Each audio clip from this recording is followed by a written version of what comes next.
பிட்டுக்கு மண் சுமந்து கங்கை தலை சுமந்து உமையை தன்னிடம் சுமந்தவன்.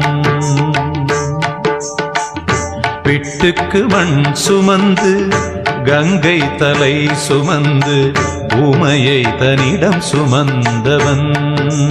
ஈசன் உமையை தன்னிடம் சுமந்தவன். தில்லையாடும் நடராஜன் உமையை தன்னிடம் சுமந்தவன். பூதகணத்தலைவன் நாட்டியத்தின் முதல்வன் கைலயங்கிரி இறைவன்.